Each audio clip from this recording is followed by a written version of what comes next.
Olá pessoal, mais um aparelho, né? Fazendo reparo, tape deck duplo CCE, CD 220 e também esse lindo tape deck Akai, né? Tá sendo feita a manutenção desse aparelho e é assim que for concluído, concluindo, né? Eu vou justamente mostrar como ficou o funcionamento. Não funcionava nada esse tape deck Akai, nada, só acendia algumas luzes, né, mas as placas estão boas. E esse aqui foi justamente a troca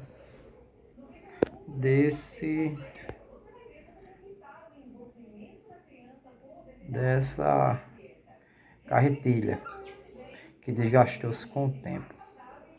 Então foi trocada essa e essa aqui também, né? Ela trabalha dessa forma.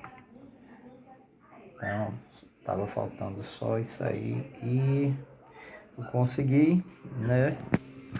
Essa carretilha e ele vai voltar a funcionar assim perfeitamente, né? Então, assim que concluir também o serviço desse lindo aparelho, o tape deck duplo, que foi um dos primeiros tape deck, né, que eu possuí na época quando eu trabalhava, né, com som, danceteria, né? Era um tape deck que foi lá no início dos anos 80, por ali, 80 e 90. Né? Então, naquela época, era uma época diferente, né, da época de hoje. Hoje é mais delicado, né? Tudo muda. Né? Naquela época era diferente, né? Então a gente ia para a danceteria e quando chegava na danceteria, né, a gente dizia minha música, minha música. Então era curtir de verdade a música. Minha música tá passando, minha música. E quantas vezes, né? A gente não ficou na fila querendo entrar e a música só passava uma vez, não passava mais, era raro. O DJ repetir, não repetia, né? E eu peguei paixão, né, por esses aparelhos, né? E comecei a montar uma equipe de som na época, dos anos entre 80 e 90, né, que era justamente Distúrbio Som, né, era na época. Aí chegou a acabar, né, com a sociedade na época, né, eu era DJ, né, e depois comecei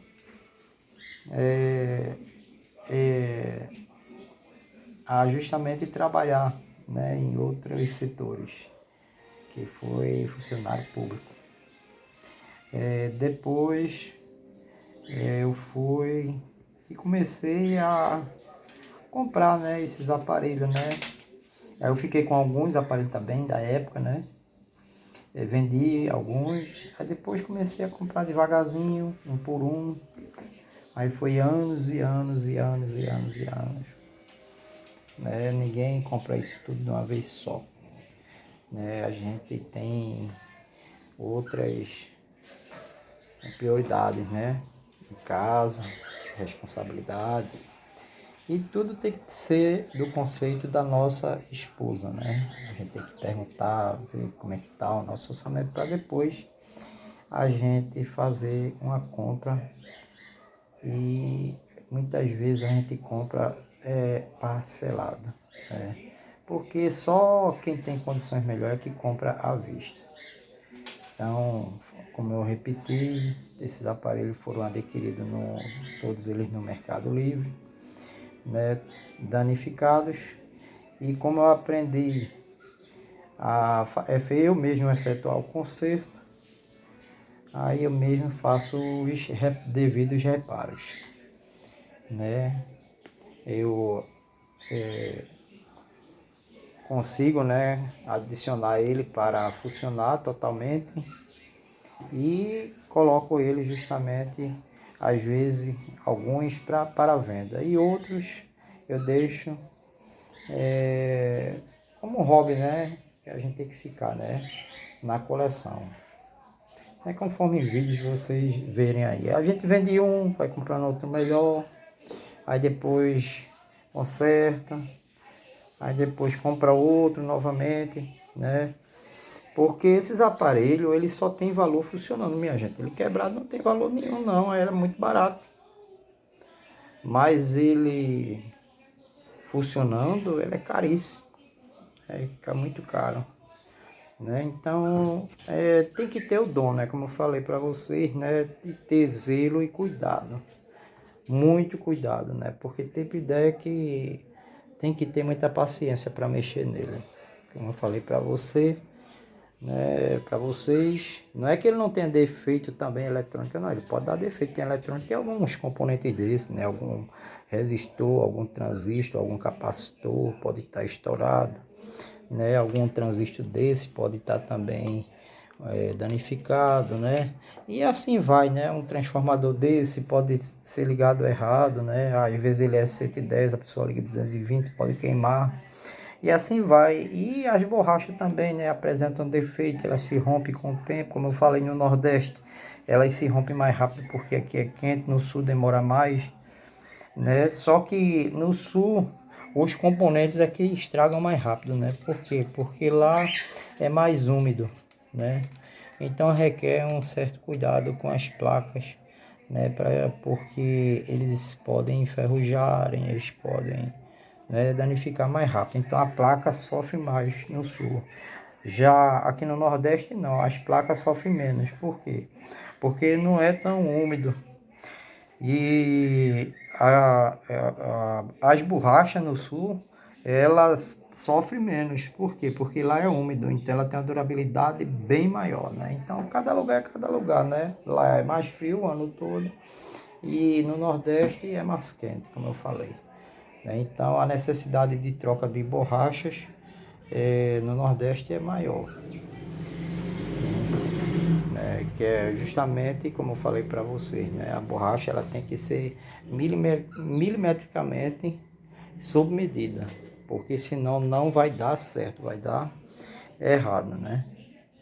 Então é isso. E ao adicionar borracha tem que fazer vários testes com o aparelho para justamente ele voltar ou ele se adaptar à pressão que foi adicionada. Porque essa borracha, minha gente, elas não vendem mais. Não vende a fábrica, ela não vende a fábrica, né? Até porque essas fábricas já fecharam, né? Não existe mais, né? Essas fábricas desses aparelhos vitais, né?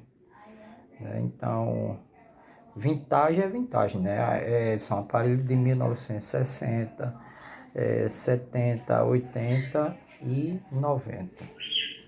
São aparelhos muito antigos. Então, isso é feito um serviço de que eu estou fazendo. É um serviço de recuperação, né? Então, é um serviço de recuperação para ele que fique praticamente como original, né? Sem precisar de remover nada, se possível, se tiver funcionando, sem precisar de remover, permanecendo os fios originais, permanecendo os capacitores originais. Se está funcionando bem, para mim não precisa mexer, né? Não precisa trocar o transistor, se o transistor está funcionando bem, não precisa. Não, está tudo novo, não. Aí ele deixa de ser vintage, né? Quando você muda um ou outro, porque não vai encontrar mais o original, né? Aí você troca um ou outro componente, né, que seja compatível, né, para determinada placa. Mas é raro, tape deck é muito difícil dar defeito em placa, é raro, muito raro. É mecânica sim, mecânica. Ele pode dar defeito sim. Isso aqui é mecânica. Então ele tem que ser lubrificado, né? Tem que desmontar isso tudinho, peça por peça, parafuso por parafuso, para ele ficar justamente macio, né? Bem macio, assim, ó. Olha lá, tá vendo lá? Ele subiu, olha lá, ó. Ele vai descer, ó. Tá vendo, ó? Então aqui, ó. Pausa, tá vendo? Aqui é o... Aqui, ó, tá vendo? Ó, stop. Retrocesso. Tá vendo?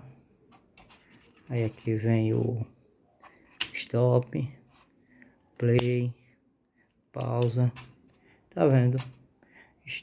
Aí aqui, ó. Stop, solta pausa. Então ele tem que estar funcionando assim. Tá vendo aqui? Olha lá. Esse tape-deck aqui, ele é auto-reverse. Ele é auto-reverse. Olha lá, o cabeçote dele é diferente. Tá vendo, ó? Ele é auto-reverse. Olha quantas linhas ele tem. Tem 4 linhas. Tá vendo aqui? E 2 rolo pressor. Olha lá, o primeiro rolo pressor. Aqui, ó, e o segundo rolo pressor. Olha lá. Ok? Já esse aqui, ele não é auto-reverse. Olha lá, cabeçote único. Cabeça de gravação, tá vendo? E só tem um rolo pressor. Olha lá, um rolo pressor. A cabeça de reprodução e gravação e a cabeça apagadora. Mesma coisa o outro aqui, ó, que ele é duplo, né? São 2 decks. Tá vendo a cabeça magnética de gravação e reprodução, um rolo pressor e a cabeça apagadora. São 2, esse é duplo. Olha lá isso aqui, ó. Vou apontar aqui, ó. Olha lá. Dá pra ver aqui vocês. Aqui é um rolo pressor. Olha lá. Não sei se dá para vocês verem que é um rolo pressor e o outro rolo pressor. Aqui, aqui é outro rolo pressor. E aqui 4 linhas. Aqui, ó, em cima do cabeçote. Olha ali, 4 linhas, tá vendo? Vocês contam lá em cima, 1, 2, 3, 4. Aqui, ó, só tem 2 linhas. Ele é estéreo, mas só tem 2 linhas, tá vendo? E o outro tem 4 linhas. Ele é estéreo, então ele é auto-reverse, ok? É isso que eu tenho assim para apresentar para vocês. Ok, meus queridos, muito obrigado, que Deus abençoe a todos, né? Um forte abraço e até o próximo vídeo. E trabalho, né? Vamos montar esse aparelho. Vamos estar para frente e ver ambos funcionando, né? Pronto. Um abraço a todos, que Deus abençoe.